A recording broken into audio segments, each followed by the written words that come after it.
Un lieu unique avec un jardin de 1000 m² orné de vignes, idéal pour vos repas et réunions d'affaires. Regardez le Club Éco d'Objectifnews.tv avec l'hôtel Radisson Blu Toulouse Aéroport.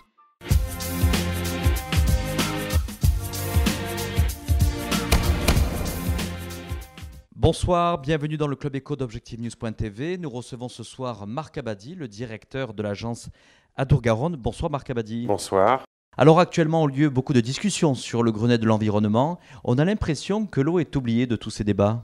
Oh non, on ne peut pas dire ça, monsieur. Je crois que ça a été beaucoup abordé dans le premier Grenelle, le Grenelle 1, qui a fixé le cadre général, 66% des masses d'eau en bon état. Donc 60% pour le bassin de Garonne.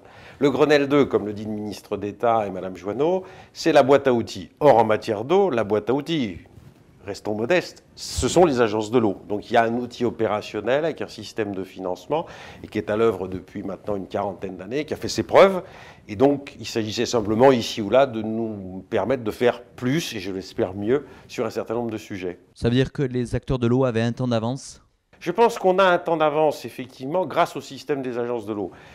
Nous étions à Dakar il y a quelques mois pour le congrès mondial des organismes de bassin, et là on peut vraiment dire, sans flagornerie, le système des bassins des agences de l'eau, tel que la France l'a initié dans les années 60, s'est reproduit à peu près au niveau européen, et beaucoup de pays s'en inspirent au niveau mondial, parce que pollueur-payeur, c'est un peu le système des redevances, et après surtout, l'État prend une réglementation et nous, les agences, nous intervenons pour aider les particuliers, les industriels, les collectivités, les agriculteurs à mettre en œuvre la réglementation. Alors en tous les cas, ici, pour l'agence de l'eau Adour-Garonne, on s'inscrit dans un schéma directeur d'aménagement et de gestion des eaux assez ambitieux et qui va jusqu'à 2015. Voilà, absolument. C'est le SDAGE. Le SDAGE, c'est un document cadre qui a fait l'objet de plusieurs années de concertation avec tous les acteurs. On a consulté 1300 structures, collectivités locales, chambres de commerce, chambres d'agriculture, associations de pêcheurs, de protection de la nature. Et on a maintenant un document pour les 6 années qui viennent qui fixe les grandes priorités à atteindre en matière d'eau dans cet objectif global que je vous décrivais, qui est un objectif européen de bon état des masses d'eau 2015, 2021, 2027. Alors là, il y a un certain nombre de chantiers qui ont été, en tous les cas, identifiés comme prioritaires. Notamment, il y a la dimension de une meilleure gouvernance. Ça se concrétise comment ?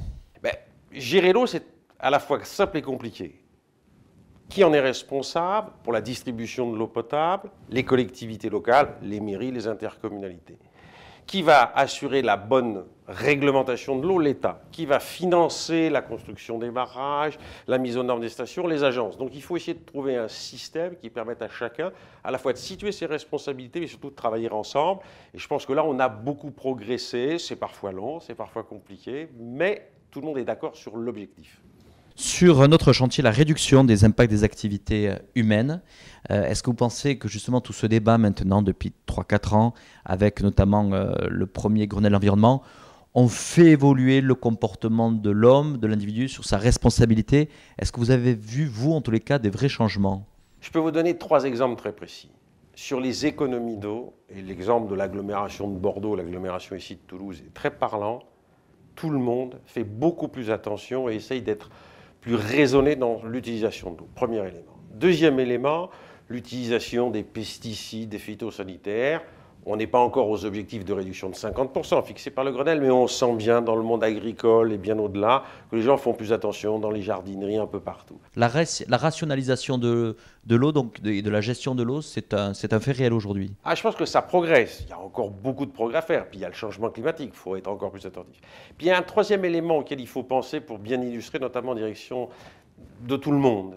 Il y a plus de poissons dans les rivières et les poissons se portent mieux. On a réussi à réintroduire dans un certain nombre de rivières des poissons qui avaient disparu ou quasiment disparu. Et c'est ça, je pense, le meilleur révélateur de la progression de la qualité de l'eau. Alors, vous ne cachez pas en tous les cas que l'ensemble de ces chantiers, en tous les cas, s'inscrivent en tous les cas pour l'agence de l'eau sur des obligations de résultats. Absolument. Je pense qu'on a changé un peu de mode et là encore, on est un peu en avance, nous, les agences de l'eau. Moi, je suis un fonctionnaire. Nous, les fonctionnaires, on est parfois habitués à mettre en œuvre des moyens, le résultat.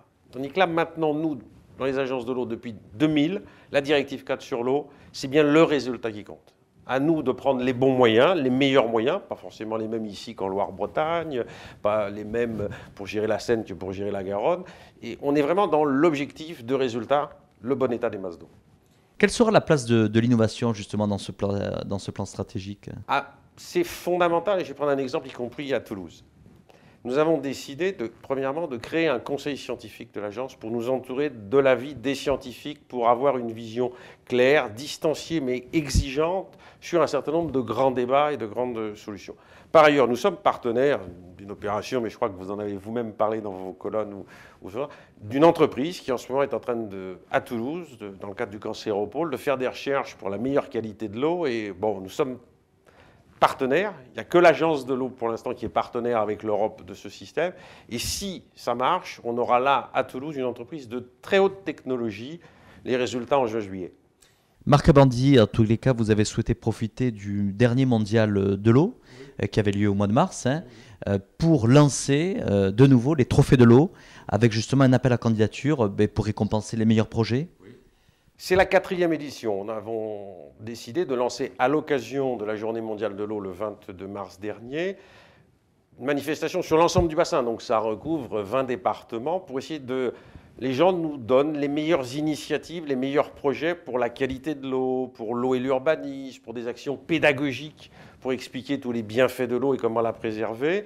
Et donc, nous allons recueillir entre aujourd'hui et le mois de juin un certain nombre de candidatures, de dossiers, soit d'actions qui sont déjà réalisées, soit de projets qui sont en cours.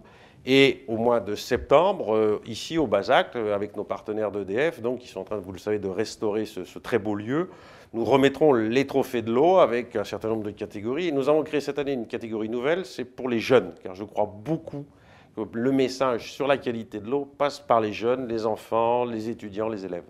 Alors Marc Abandy, jeune ou moins jeune en tous les cas, tous les projets sont les bienvenus. Absolument. Et c'est jusqu'au 18 juin. Absolument. Merci Marc Abandy d'avoir répondu à notre invitation. Merci à vous. Un lieu unique avec un jardin de 1000 m² orné de vignes, idéal pour vos repas et réunions d'affaires. Regardez le Club Éco d'Objectif News.tv avec l'hôtel Radisson Blu Toulouse Aéroport.